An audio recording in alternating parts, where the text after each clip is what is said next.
Muchas gracias por estar de nuevo con Polos Opuestos. Hoy vamos a hablar de un tema que compete a todos, es el tema del bolsillo, de cómo va la economía internacional, nacional y la de cada uno.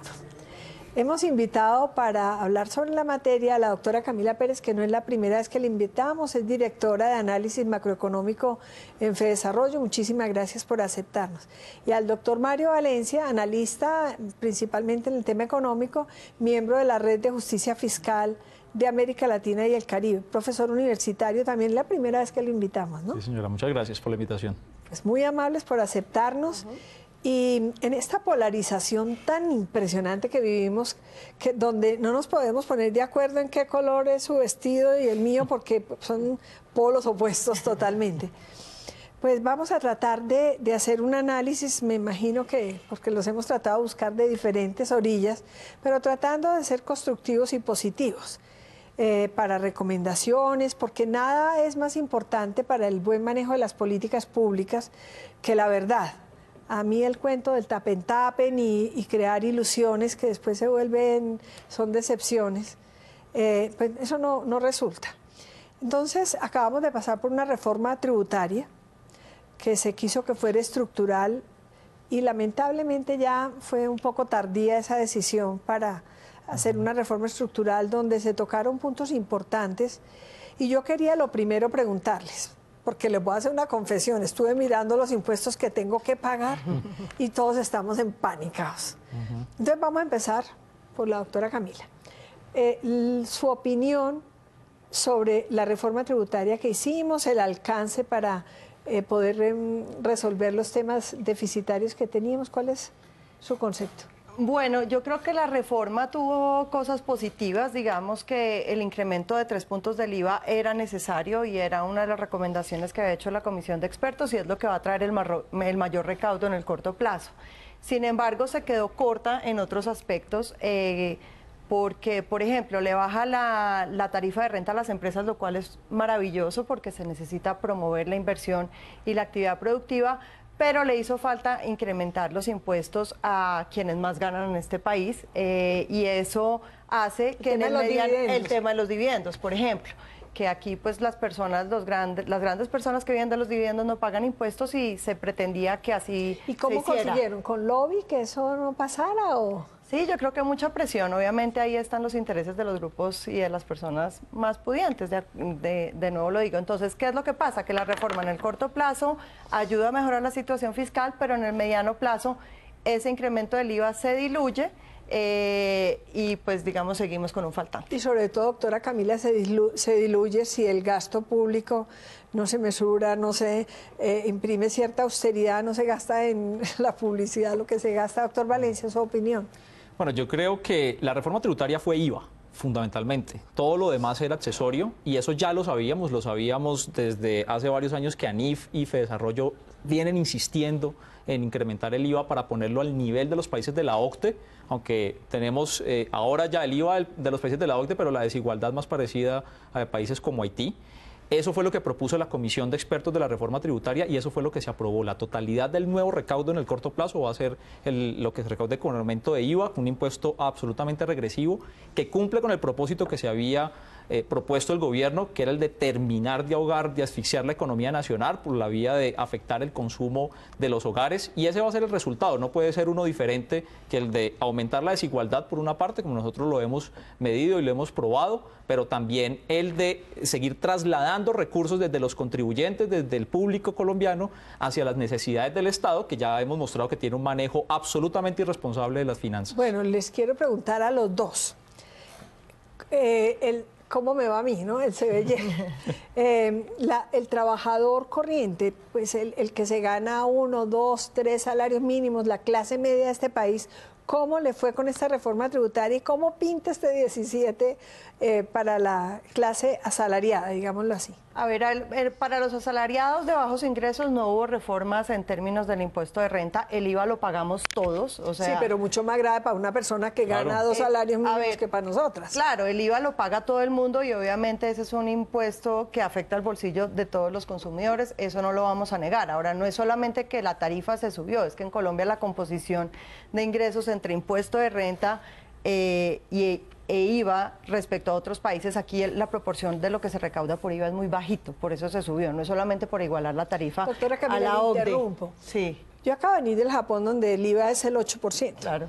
Y todo el mundo paga IVA. ¿No será que esos excesos de IVA que ocurren en Colombia y en otras partes es lo que es como una invitación a que no se pague? ¿No es muy peligroso cuando se sube demasiado el impuesto, la búsqueda de la evasión? Lo que pasa es que aquí también hay muchas exenciones en el IVA y tampoco se permitió a través de la reforma quitar todas esas exclusiones, los bienes exentos. Eso es terriblemente malo para el recaudo del IVA, porque eso lo que hace es que haya una cantidad de bienes que no pagan nada y eso fomenta la evasión y impide hacer un lobbies. recaudo de, sí. Seguimos entonces con el tema. ahí pues digamos eso siempre es difícil, por eso se termina aumentando la tarifa general.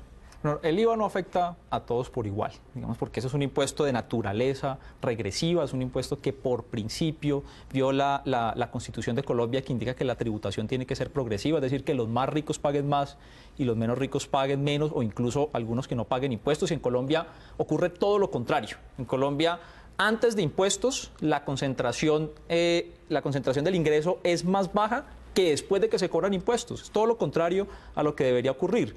Y lo cierto es que el IVA no se debe medir por si todos pagamos IVA, porque evidentemente todos pagamos IVA, sino qué porcentaje del ingreso de cada grupo de hogar. Por eso es regresivo. Exacto, por eso es regresivo. ¿Qué porcentaje del ingreso usted tiene que destinar a pagar ese impuesto regresivo que es el IVA? ¿Qué alternativa había, doctor Valencia, en esta situación deficitaria para conseguir, como dice la doctora Camila, rápidamente los recursos, porque estábamos prácticamente quebrados, digamos? Había muchas alternativas. Mire, lo primero es que cuando uno mira por renta también hay una regresividad alta, porque, por ejemplo, las pequeñas empresas y las medianas empresas en Colombia pagan la misma tarifa que las grandes empresas, cuando con los países con los que tenemos que competir tienen tarifas diferenciadas. En Estados Unidos las pequeñas empresas empiezan a pagar alrededor del 10 o el 15%, nosotros pagamos las pequeñas, las medianas y las grandes empresas la misma tarifa. Pero usted que es experto en tema del trabajo también puede ver que hay ciertos privilegios que se dan en Colombia, claro, como lo del primer empleo y otros estímulos que hay. También, bueno, ahí hay unos privilegios, pero también hay una cantidad de beneficios tributarios que se han venido configurando en los últimos años. En Colombia, incluso el Banco Mundial le ha dicho al gobierno, oiga, no entiendo ustedes por qué tienen tantos beneficios tributarios. Es cierto que había una propuesta de la Comisión de Expertos para eliminar esos beneficios tributarios que tienen un costo fiscal de alrededor de 9 billones de pesos al año. Pero le pregunto a la doctora Camila, inclusive quiero decir, yo tengo en mi responsabilidad algo que ver porque en una de mis campañas con Juan Luis Londoño propusimos precisamente el estímulo porque la inversión no se movía con las dificultades nuestras de seguridad jurídica, de violencia, de todos estos temas que hemos tenido, pues había que hacer lo que hizo Irlanda, lo que hicieron buena parte de los países asiáticos y de muchos países, que era estimular determinados sectores. ¿Usted piensa que de verdad no fue la mano, que esos subsidios han hecho daño o que eran necesarios? Y transitorios, además. Yo creo que en su momento el impulso que se le dio, por ejemplo, a la reinversión de utilidades, en el momento en la economía en que se otorgaron, fueron beneficiosos. O al turismo. Exacto. Ahora, se abusa de los beneficios y en la propuesta o en lo que la Comisión de Expertos recomendó, había límites a las exenciones, por ejemplo, de salarios altos. Eso no se deja hacer. Por ejemplo, gravar las pensiones muy altas de este país, que es más regresivo que las pensiones altísimas de este país que tenemos que pagar todos los colombianos, que es más regresivo que los salarios millonarios que tienen las mayores exenciones. Los empleados rasos no tienen la posibilidad de tener esas exenciones. Nos toca hacer una pausa y a los dos les voy a hablar de ese tema, que es un fenómeno muy triste de la economía internacional y el fracaso del capitalismo, que es la concentración de la riqueza en manos y en cabeza de tan poca gente, que no fluye. Pensemos en eso, que es muy grave en la situación colombiana, muy, muy grave.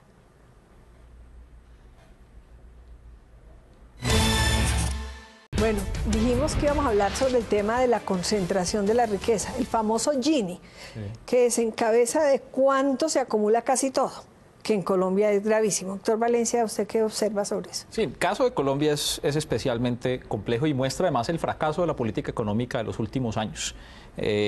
nos dijeron que nos íbamos a insertar en la globalización y que esa inserción en la globalización iba a mejorar el ingreso de los hogares y íbamos a hacer que Colombia pudiera tener mejores relaciones con el resto de países, y pasó todo lo contrario. Lo que hicimos fue inundarnos de mercancías extranjeras y especializar al país en un tipo de economía que está teniendo los efectos usted está nefastos. hablando parecido a Trump y a los del Brexit. No, pero es así. Pero digamos, en el caso colombiano, yo creo que en el caso de los Estados Unidos, al presidente Trump hay que contarle que él es el que ha sido Estados Unidos, o las transnacionales estadounidenses, que justamente tiene que ver con el tema de concentración, han sido las grandes ganadoras de este modelo económico, pero países como Colombia les ha ido supremamente mal. Colombia es uno de los 10 países más desiguales del planeta, Sí, es una con mayor vergüenza. concentración de la riqueza. Pero le voy a decir una cosa, doctora Camila. En Estados Unidos el tema de la concentración es muy grave, y la pauperización de la clase media. Además, el sueño americano se volvió que para poder tener lo que ellos quieren tener, que es casa propia, carrito, las televisiones que eran el sueño, ahorita ya la tecnología exige más, sí. Pero tienen que trabajar. Yo cuando converso con mis migrantes colombianos, es gente como los campesinos nuestros, no tienen un día de descanso, tienen hasta 3 jornadas diarias de trabajo, o mínimo 2, familia 0, descanso 0. Es una nueva esclavitud. ¿Usted qué opina de eso? Sí, no, digamos que el hecho de que en Colombia haya una desigualdad tan grande, por supuesto, es un aspecto muy negativo y hay que trabajar para reducir eso. Hay un aspecto también importantísimo en el caso colombiano, y es la tremenda informalidad que hay, que entre otras es consecuencia de muchas cosas, como por ejemplo los impuestos al trabajo, que en Colombia son altísimos y que hacen que mucha gente esté digamos, por fuera del mercado laboral formal, y eso por supuesto no ayuda a disminuir la desigualdad. Y de nuevo creo que cada vez que se tratan de hacer medidas para que los ricos paguen más, para tocar a las clases privilegiadas, hay una grandísima oposición y es muy difícil hacer algo en ese sentido. Les voy a preguntar a los dos. Pues yo creo que nosotros tenemos un ministro de Hacienda serio, pero no hemos podido cumplir las expectativas de crecimiento, de inflación, de gasto, es decir, el déficit público sigue y va a ser altísimo. ¿Para dónde va nuestra economía en este año 2017 en los principales ítems y con lenguaje que entendamos todos? Porque a mí me preocupa mucho el tema que usted mencionaba, y también el doctor Valencia, que es el mediano plazo. Así es. A ver, nosotros venimos del año 2016, fue un año de un choque, de varios choques, tanto internacionales como locales. A nivel internacional tenemos el coletazo de la caída del precio del petróleo, que afectó a la economía colombiana por muchos frentes. Pero es porque la economía colombiana se ha concentrado en el petróleo. Muy probablemente, pero ese es un choque, digamos, con el cual tuvo que lidiar la economía. Las exportaciones se nos cayeron 45%, los ingresos el 20% de los ingresos del gobierno desaparecieron, eso se trasladó a una devaluación. Pero no hubo políticas industriales para mitigar un poco eso. Es que eso no se puede hacer, digamos, en el corto plazo, pero además sumémosle que al año pasado tuvimos un fenómeno del Niño, un paro camionero que duró casi 2 meses, entonces como que hubo una conjugación de factores negativos que hizo que la economía pasara por un periodo de ajuste muy fuerte. Un ajuste que era necesario. ¿Al gobierno en ese análisis? No, pues digamos que hay varias cosas que uno podría criticar. Por ejemplo, la reforma tributaria se negoció al final del año, en diciembre. Duramos todo el año conversando. Lo del gasto ¿ha ido bien en el gobierno? El gasto se ha mantenido en niveles del 19% del PIB en los últimos 3 años. Para este año probablemente baje un poco. Se ha hecho un ajuste en el gasto. El endeudamiento, por ejemplo, y los compromisos de vigencias futuras. Las vigencias futuras han venido aumentando, pero eso es de los últimos 10 años. Esa es la manera en que se han financiado la mayoría de proyectos. No, pues que yo no hablando de este gobierno y no del manejo. No, por eso ha venido aumentando en los últimos años.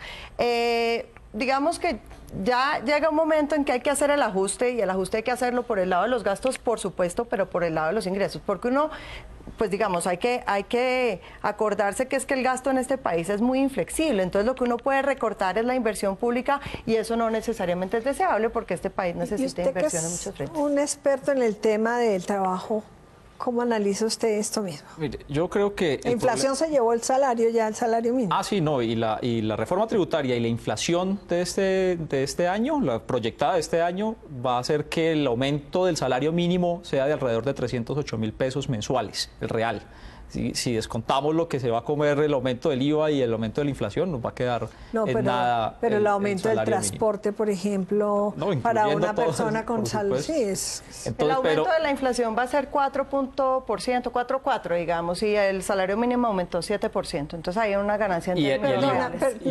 Y lo que va a implicar, el IVA para los hogares de ingresos bajos, incluyendo el IVA. para los hogares de ingresos bajos y los hogares de ingresos medios, que tiene un mayor impacto que, por ejemplo, para el salario del ministro de Hacienda. Pero perdón, eso es lo que decimos que va a ser. Pero el año pasado ninguna, con excepción de la balanza de pagos, ninguno de los presupuestos Ninguna de las metas se cumple. Ni la inflación, ni lo del empleo, ni el crecimiento, ni el empleo, ni las exportaciones, ni absolutamente ninguna de las metas está se bueno cumplen. Para negociar, pero...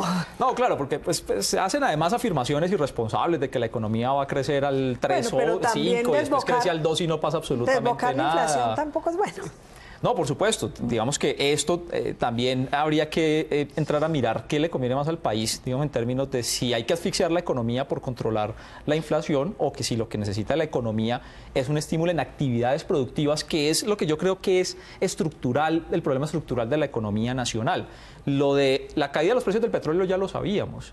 Mire, yo he leído estudios de ministro Cárdenas cuando hacía parte de Fedesarrollo hace 20 años advirtiendo sobre la enfermedad holandesa. No se hizo nada en la década del 90 para prevenir que los ingresos desmesurados de divisas pudieran afectar la economía. No se hizo absolutamente nada en los 10 años de mayores precios del petróleo y los minerales de toda la historia. Que lo hizo Chile y que lo hizo muchísimo. Que lo hicieron otros países y Colombia no tomó ninguna medida frente a eso y desaprovechamos 10 años de bonanza petrolera y de bonanza de los precios de los recursos naturales y no invertimos en actividades productivas. Luego el país hoy tiene dos grandes problemas que son sabidos, que no son equivocaciones teóricas. Por un lado, no generamos suficiente riqueza, dependemos de los recursos naturales, y por la otra, a través de políticas fiscales regresivas, política tributaria y política de gasto público, estamos en la concentración de la riqueza descomunal. Camila, yo particularmente tengo mucha admiración porque Colombia en términos generales es serio en el manejo macroeconómico, que digamos que ya la circunstancia del ciudadano frente a toda la realidad internacional o nacional es muy difícil. Pero yo le hago una pregunta, a veces siente uno que los ministros colombianos no conocen suficientemente el sector productivo, que meten ministros a veces de agricultura que los espanta un zancudo y que no saben qué es una boñiga, o ministros que de verdad en temas de industria en la vida ni han conocido un balance y un PIG, pero menos una fábrica, ni un troquel, ni de nada de tecnología. No, aquí digamos que un poco, y volviendo al tema que mencionaba Mario, en Colombia, por supuesto que ese boom exportador y esa revaluación de la tasa de cambio tuvo un efecto sobre la industria, es que en Colombia se volvió una industria muy importadora. Entonces, ¿qué pasó? Vino la devaluación del tipo de cambio, de alguna manera se creía que esa devaluación inmediatamente iba a impulsar la actividad industrial y las exportaciones, pero eso no es así, porque en el corto plazo los insumos se encarecen y eso, digamos que es un efecto negativo. Con las flores sí, pero con las manufacturas no tanto. Y además hay los famosos problemas estructurales, que en eso estamos de acuerdo, que no se han solucionado en este país y que son el mayor impedimento para que la industria crezca y crezcan las exportaciones no tradicionales. Los costos de transporte, los trámites, el hecho de que la industria colombiana no esté metida dentro de las cadenas de valor. Entonces, pues digamos que esos son los problemas que hay que enfrentar, que no se puede solucionar en 6 meses. Les voy a pedir una cosa, que ya me están diciendo que tenemos que hacer una pausa para que la vayan pensando. Todo eso del diagnóstico está muy bien, pero después de una pausa, yo les quiero preguntar, el ambiente político, la polarización, ¿va a repercutir en la economía? ¿Va a tener un peso? Es decir, ¿y qué recomendación harían ustedes sobre la materia?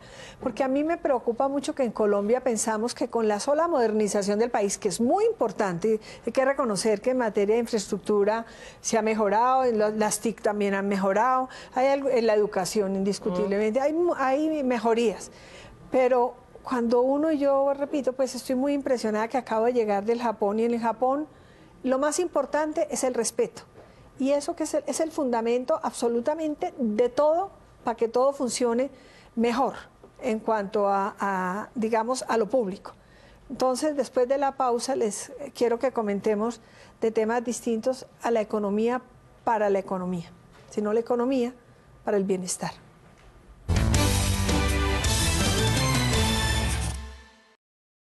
Doctor Valencia. Bueno, yo creo que en Colombia en los últimos años se ha establecido lo que yo he llamado un modus operandi de cómo funciona la economía dentro del Estado. Y es que el Estado tomó la decisión de renunciar a estimular sectores productivos, a generar un crecimiento sostenible que realmente genere empleos de alta calidad y decidió entregarle la mayor parte de la responsabilidad a determinados sectores privados, no digamos al sector privado, sino a señalados sectores privados, entregándole el control de esas actividades.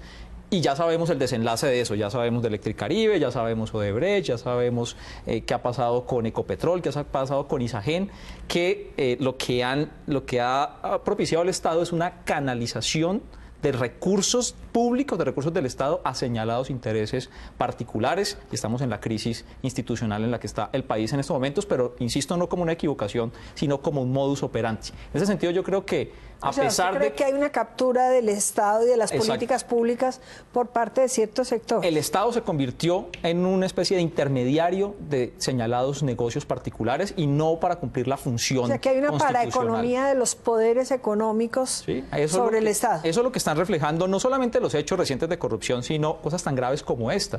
Todas las demandas que Colombia tiene en organismos internacionales porque el Estado toma una decisión para beneficiar o para proteger a determinados sectores, y estas empresas, Electricaribe, Pacific, Rubiales, Gran Colombia Gold, inmediatamente lo que hacen es que van y nos demandan en tribunales internacionales de arbitramiento porque el Estado actúa de una u otra forma para proteger algunos intereses. Bueno, pero por ejemplo Electricaribe, todo está en discusión también. Sí, pero ya hay unas amenazas de demandas. Mire, tenemos una demanda del Estado contra el Estado colombiano por 16.500 millones de pesos porque el Estado tomó la decisión de que no podía haber minería en un parque natural. Doctora Camila. La corrupción, por supuesto, que afecta a la economía porque es que la percepción de los ciudadanos y de los inversionistas respecto a la corrupción pues es muy negativa. Ahora, el tema de Odebrecht pues no fue un tema exclusivo de Colombia y el impacto económico sobre Colombia va a ser mucho menor que el que hay en otros países donde Odebrecht tenía pues unos negocios mucho más grandes y en muchos más sectores de lo que hay en Colombia. ¿Cuál es la preocupación en el caso particular de Odebrecht, cómo puede afectar la economía? En la financiación de los proyectos de cuarta generación de aquí en adelante. ¿Usted cree que Odebrecht es lo único? No, no es lo único, pero es lo más reciente, digamos, y de lo que se está hablando. Y además no es lo más grande tampoco, mira Reficar. No, de acuerdo. Pero es que los temas están en investigación. Exacto.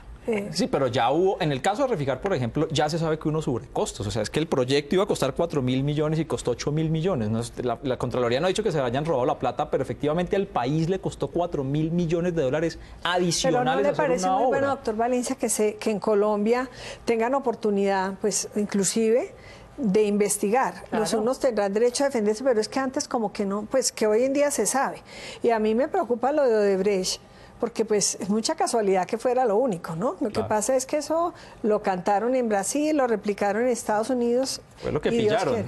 Fue lo que pillaron, pero esto puede abrir un boquete grande. ¿Usted cree que eso puede afectar la financiación de las 4G?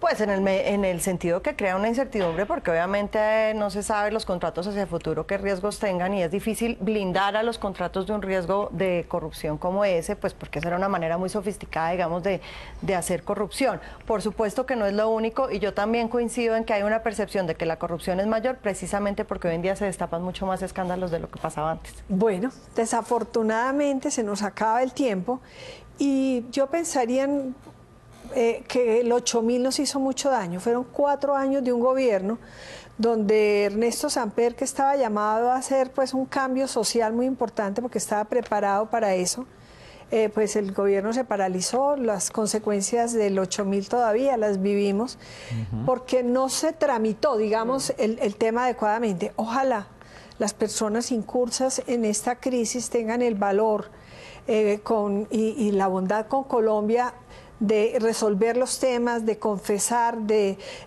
que se tramite lo de la justicia lo más rápido para que Colombia se perjudique lo menos posible. Muchísimas gracias y ojalá este año sea mejor para todos. Gracias.